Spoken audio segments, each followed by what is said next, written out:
Keeping your mouth shut can completely change your life, because often what destroys someone's peace isn't what happens, but what they say about what happened. Whenever you share your plans, your fears, or your feelings with someone who doesn't understand your path, you give away a piece of your power over your emotions, your dreams, and even how others perceive you. Think calmly. If no one knew what you were creating, how many criticisms would stop you? How many comparisons would stop hurting you? Those who speak little possess a quiet strength, because those who can control what comes out of their own mouths can also control the direction of their own lives. In this video, you'll learn how to be silent before the world steals your energy. You'll see 7 things you should keep hidden if you want to protect your peace, your strength, and your results. And the first step is very simple. Write in the comments, "Today I choose to be silent. I am Stoic." If you have a habit of over-explaining yourself, constantly defending yourself, or venting to just anyone, this will be your first challenge of inner strength. True discipline begins when you learn to control what you say. And as Plato said, a wise person speaks because they have something important to say, while a foolish person opens their mouth simply because they want to say something. Let's begin. Number 1. You should never tell anyone what happens in your relationship. What happens between you and the person you love should stay between the two of you, because the more you talk about your life together, the less it truly belongs to you. Sharing pain, tension, and arguments might seem like a quick relief, but it's actually like opening the doors of a house during a storm. The wind comes in, messes everything up, and leaves marks that are hard to remove. When you discuss an argument, you give away something special, privacy. And what was once a passing problem ends up becoming a public story, commented on, judged, and altered by people who weren't there. Words create images, and these images create feelings. And when these feelings are touched by outside judgment, they rarely return to what they were before. Today you can resolve the dispute, but those who only heard your version remain stuck in the bad moment. This creates a difference, because the memory of the other person holds on to the pain you've already left behind. Thus, little by little, your relationship ceases to be an intimate space and becomes a stage that others observe and comment on. Marcus Aurelius said that the soul takes on the color of thoughts. The same happens with relationships. They gain the tone of the words you spread about them. When you speak angrily, you spread resentment. When you speak calmly, you spread security. But when you speak to other people without thinking and unnecessarily, what you spread is noise, and nothing grows amidst noise. Asking for help isn't wrong, but you need to choose carefully who you open up to. A balanced person can help you see the problem clearly, but someone who only repeats your anger leaves you even more lost. Not all listening heals. Sometimes it only increases the chaos. There's a simple, almost forgotten rule. What happens in the relationship should be resolved within it.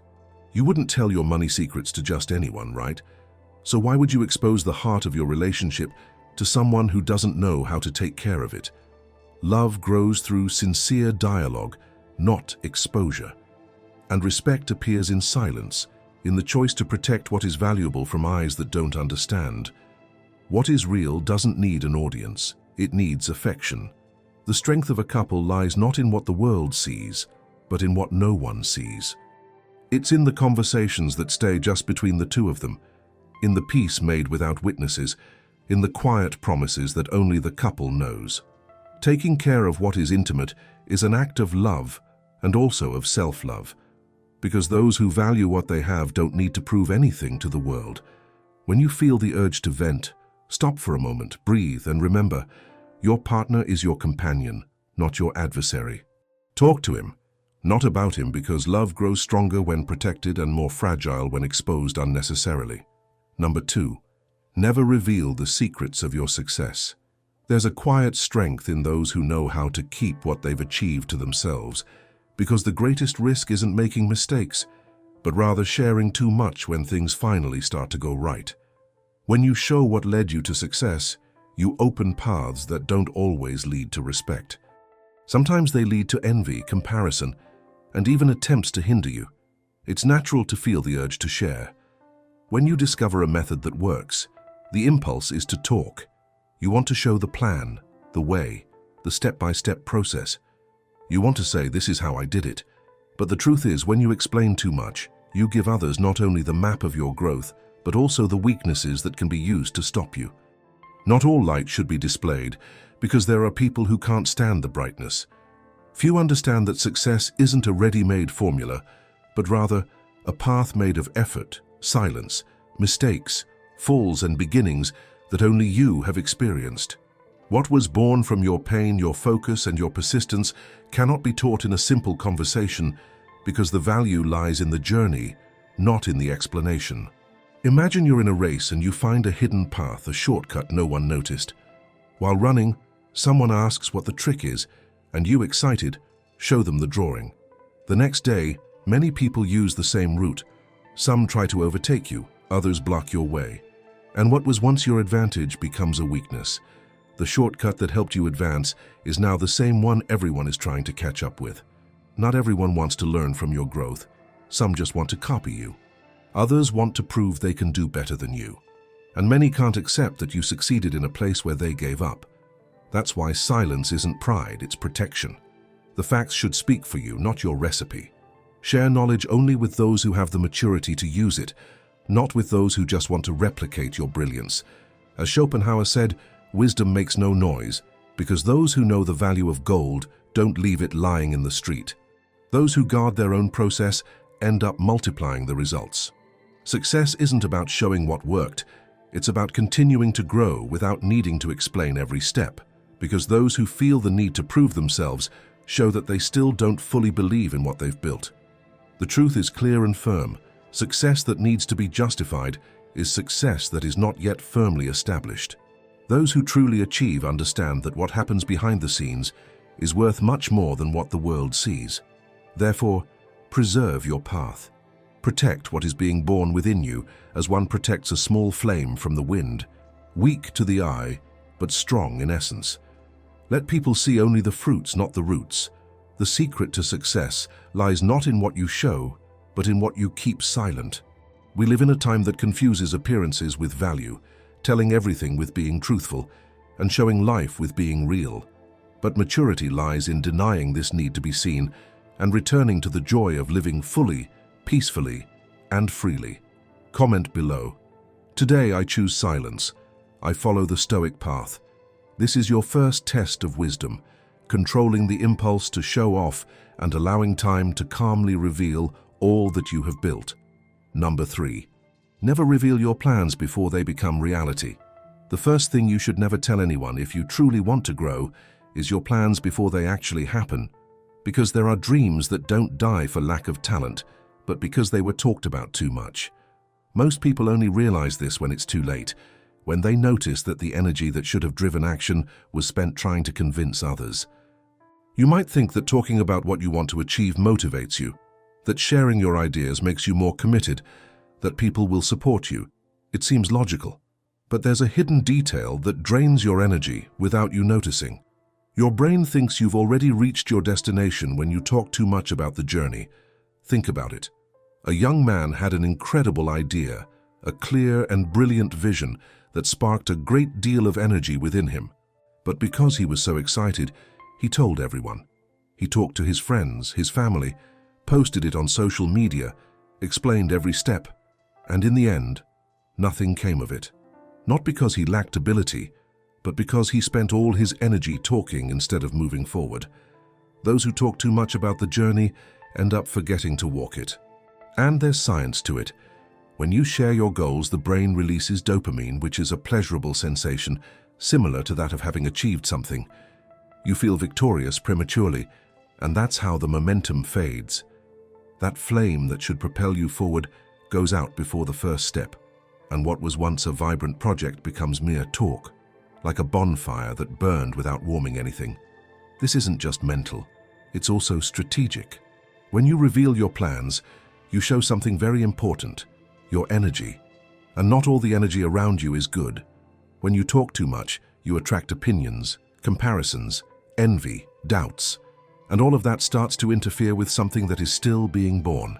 It's like opening a seed before its time and expecting it to bloom. Think about it. Would you trust someone who has never built a bridge to correct your project, So why let people without results give their opinions on your dreams? Most of them don't speak out of malice, but out of fear, insecurity, or because they feel threatened when they see someone wanting to grow. And sometimes the poison comes disguised as help. Are you sure? This is difficult. I don't think it's for you.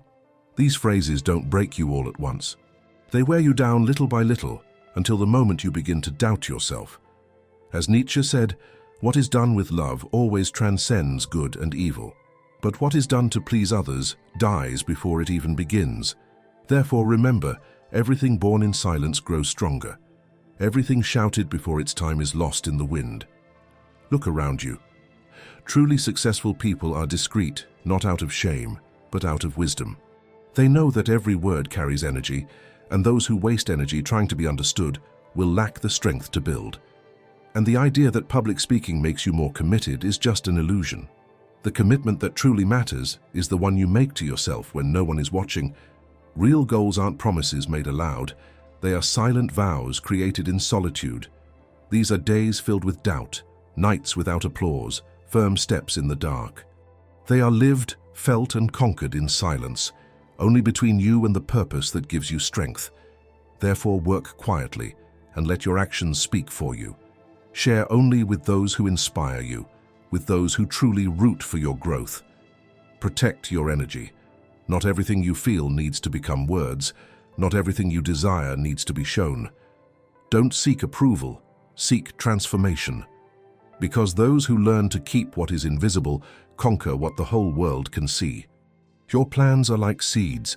They don't grow scattered to the wind. They need soil, calm, and strong roots, and when they bloom, the world notices, not because you told them, but because you accomplished it. That's the difference between those who only dream and those who build.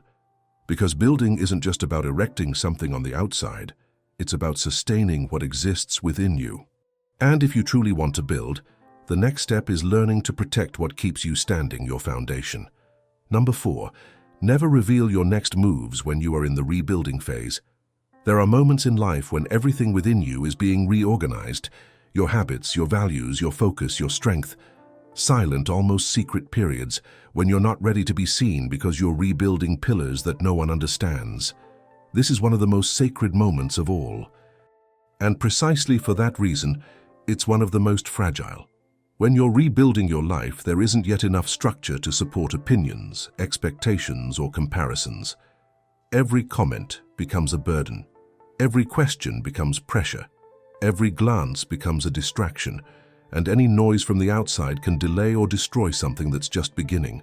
It's like building a house with scaffolding that's still loose. Any hand that pushes causes damage. There is a kind of strength that is only born in solitude, a strength that does not accept interference because it is not ready to defend itself. Reconstruction is a phase in which you need to walk slowly, think more than you speak, move more than you announce. It is the phase in which small steps are worth more than grand speeches.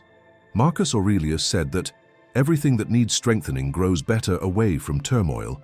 This applies to you. While you are rebuilding your life, you shouldn't explain your plans, justify your processes, or ask for approval. This creates noise where there should be focus and anxiety where there should be stability. During the rebuilding phase, even advice can be harmful, not because it's bad, but because it arrives too soon. When you share your next steps while you're still getting started, you open yourself up to interference that has nothing to do with your purpose. People who don't understand your path try to steer you. People who have given up try to discourage you. People who don't change try to paralyze you. And worst of all, sometimes you yourself, by talking too much, create unrealistic expectations that crush you before you even take the first step. Rebuilding doesn't go hand in hand with exposure. It goes hand in hand with silence, discipline, and small compromises. Speak when you are firm. Show when you are stable. Share when roots have already taken hold. Before that, the best answer to any question about your life is simply, I'm aligning myself. The world only needs to know what is already strong enough to stand on its own. Everything that is being rebuilt needs your protection, not your explanation. Silence is not hiding. It's nurturing. It's allowing your new phase to be born without interference, so that when it emerges, It emerges whole, solid, and unshakable. Number 5. Revealing secrets and stories that don't belong to you. This is one of the most sensitive moments in life because almost everyone has fallen into this kind of error, sometimes not out of malice but impulsively. You comment on something you heard, talk about a situation, vent a little, and without noticing, end up planting an idea that can destroy an important bond. The problem is that when we share something that isn't ours to tell, what breaks down isn't just trust, it's also respect. Stop for a moment and think, how would you feel if someone close to you spread something very personal about you, something you said when you were vulnerable? You would probably feel exposed, betrayed, maybe even ashamed. And that's exactly how other people feel when we do that to them. Trust is like a glass. When it falls and shatters, you can put the pieces back together, but the cracks never disappear.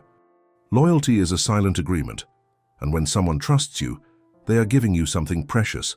Breaking this agreement, even unintentionally, brings irreversible consequences.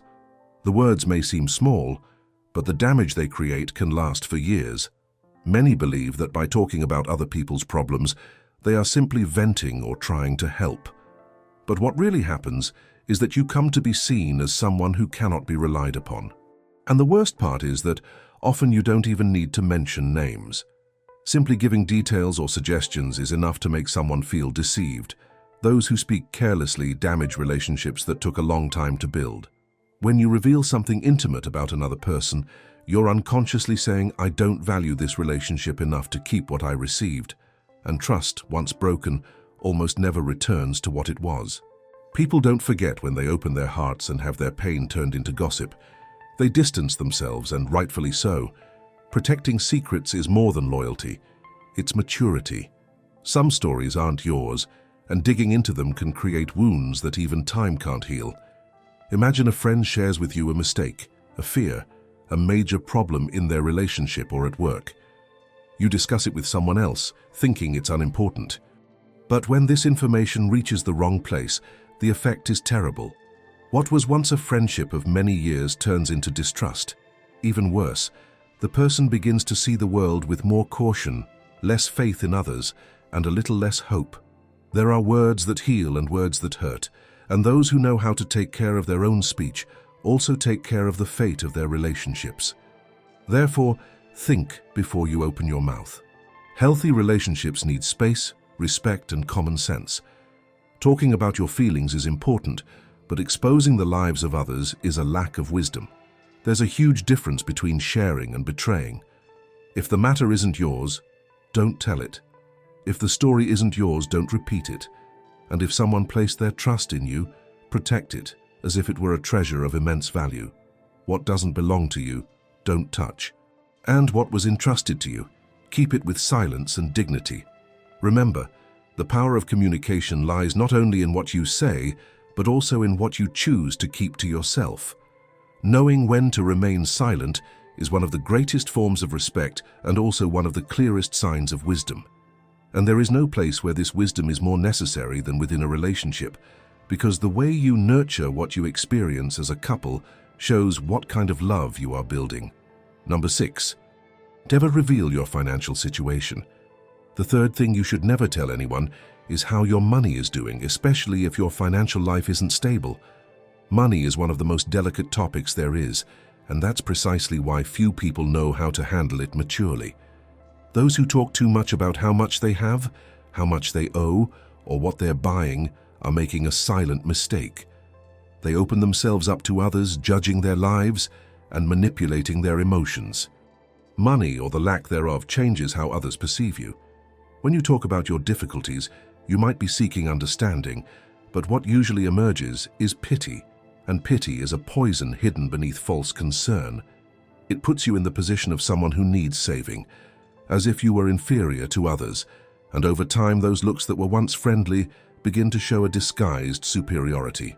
What started as a venting of frustration becomes a label, and you start to be seen as the person who never has luck, the one who is always struggling. And believe me, it's very difficult to erase that image from other people's minds once it's taken hold. But the opposite also carries risk.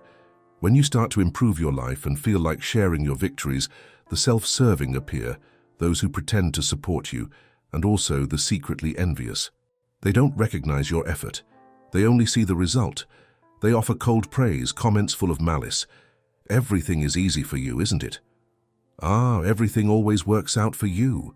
And little by little the atmosphere changes, the environment becomes heavy.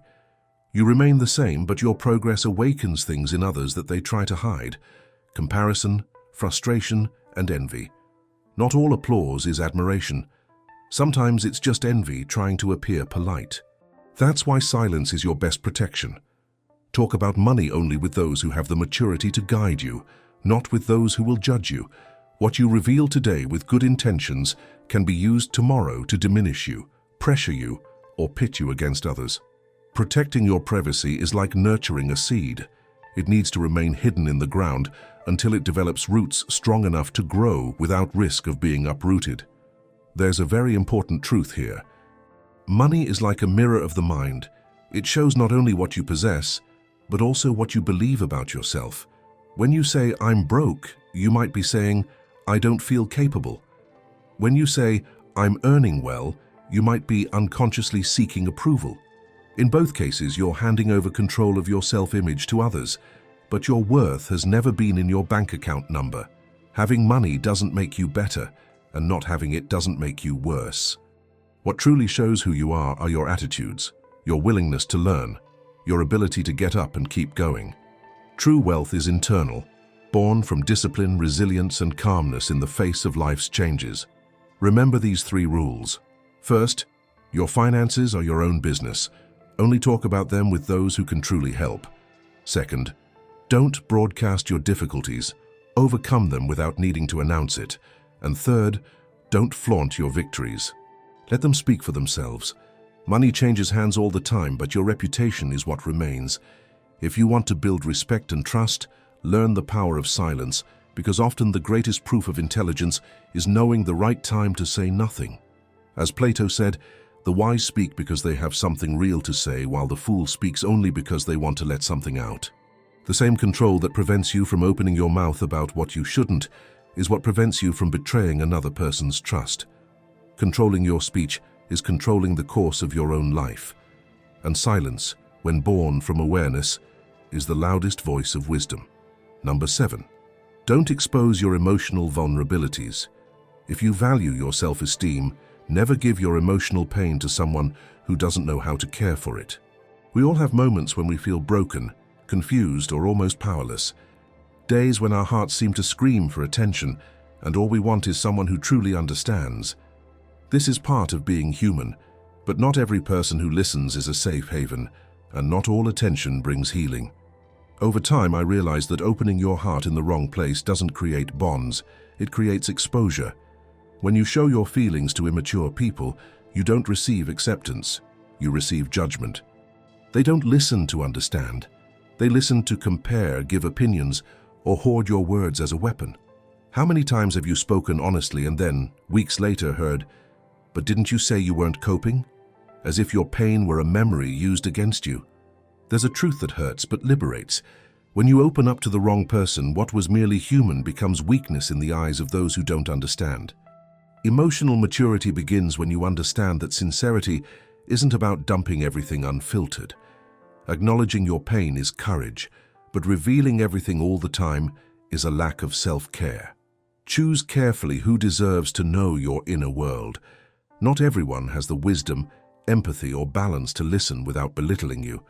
Sometimes, the best conversation you can have is with a therapist, a mentor, or a friend who knows how to stand by your side without pointing the finger.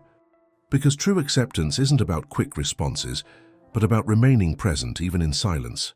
As Montaigne said, talking too much is the first step to losing control over oneself. And that's exactly right. The more you explain your wounds, the more you hand over the keys to your mind. Some pains need time, not an audience, because the noise of others' opinions only delays healing. Sometimes being alone is the remedy the wise person chooses, not because they are weak, but because they respect themselves. Time heals the body, but silence heals the soul, because in it, you can hear the only voice that truly matters, your own. When you show your pain without thinking, People stop seeing your strength and start defining you by your failures. You become the anxious person, the one who hasn't moved on, the one who can't cope. But you are so much more than those labels. You are someone evolving, not someone in pieces. So take care of what you feel. This isn't hiding, it's intelligence. It's not coldness, it's care. Talking less about your emotions doesn't make you closed off, it makes you wise. Because when you open up to the right person, you heal. But when you open up to the wrong person, you just bleed where everyone can see. Your heart isn't a loudspeaker, it's a sacred place. And sacred things are not made for noise, but for respect. Share what you feel only with those whose souls are pure enough not to soil yours. Write in the comments, "Today I protect what I feel. I am Stoic." Because true strength lies not in showing off to be understood, but in preserving oneself to remain whole. Number 8.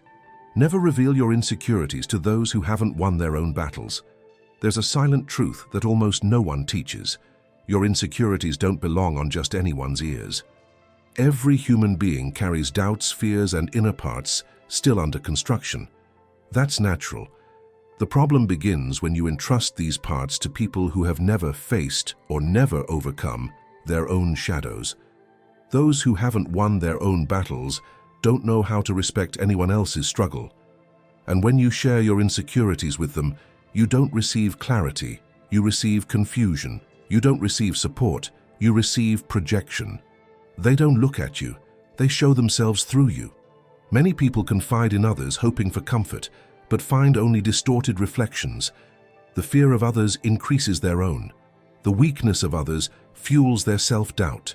The limited vision of others traps their own. And so little by little you begin to believe that your potential is less than it actually is. Why? Because you surrendered your uncertainties to those who only see the world through the lens of their own failure. Remember, there is no neutrality in listening.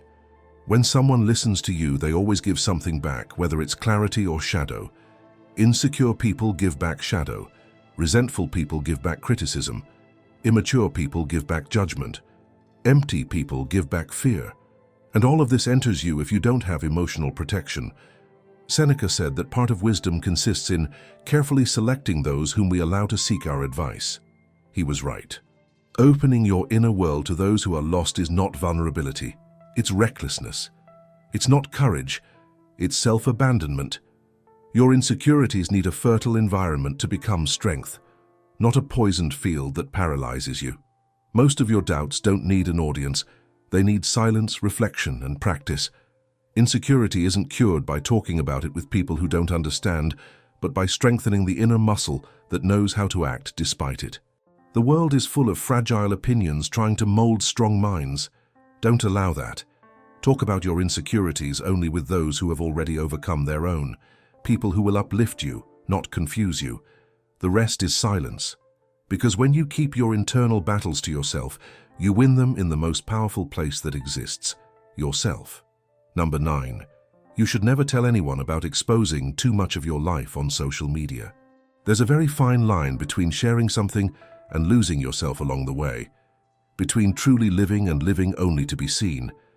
Today, many people believe that being seen means having value, but the more someone shows themselves, the further they distance themselves from themselves.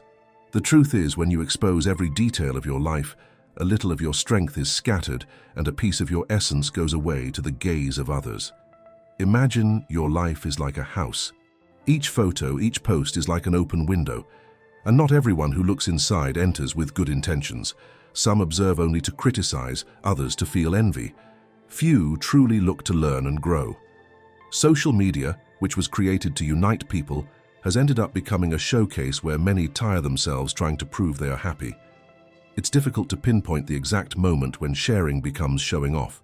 What begins as a desire to inspire can unknowingly turn into an addiction to receiving attention. Then the person stops living in the moment to capture it. Dinner is planned with the photo in mind, the trip becomes a backdrop to match the image's color, and even joy starts to have effects and filters. Real pleasure gives way to counting likes, and true life is exchanged for the desire to gain approval. The mind gets used to this quick reward. Research shows that each notification releases dopamine, the same hormone that gives an immediate feeling of pleasure. That's why so many people get anxious when they're away from their phones. It's not a lack of contact with other people, it's a lack of constant validation. And when that validation becomes fuel, authenticity begins to disappear. You start existing to be seen and no longer to feel. Heracles, one of the forgotten Stoic thinkers, said that the mind of a wise person is like a strong wall. It lets the light in, but doesn't allow the wind to carry away what's inside. That's the central idea. Use the internet as windows that let in light, and not as open doors without control. Not all joy needs to be shown, nor does every victory need a pretty phrase. What is real doesn't lose strength in silence. In fact, it grows within it. Even among modern content creators and business owners, the most observant have already understood this. They post with intention, not on impulse. They use social media to help, not to show off. They know that showing too much doesn't create true connection, only noise. And above all, they understand that each post becomes a permanent signal, something that never completely disappears, a shadow that time doesn't erase. So before posting, ask yourself, is this necessary or just a fleeting desire? Most of the time, what you show doesn't say who you are, but rather how much you still feel you need to prove something. Take care of your digital space as you would your home. Choose who can enter, keep your doors secure, and close the windows when the wind of others' curiosity becomes too strong. Living wisely online isn't about disappearing, it's about protecting yourself. It's understanding that true freedom lies in choosing what stays private and what can be shown. Ultimately, living well isn't about being seen, it's about being at peace with yourself. Even when no one is around, show less, live more. Because a truly well-lived life doesn't need to be displayed. It's felt, and those who have peace don't need to prove anything. They simply live fully, attentively, and freely. Comment below. Today I choose to be present, not to appear perfect. I follow the Stoic path. This is the last lesson and perhaps the most difficult, to resist the urge to show everything in order to rediscover the pleasure of simply existing. If this video touched you, like, share, and subscribe. Thank you for watching.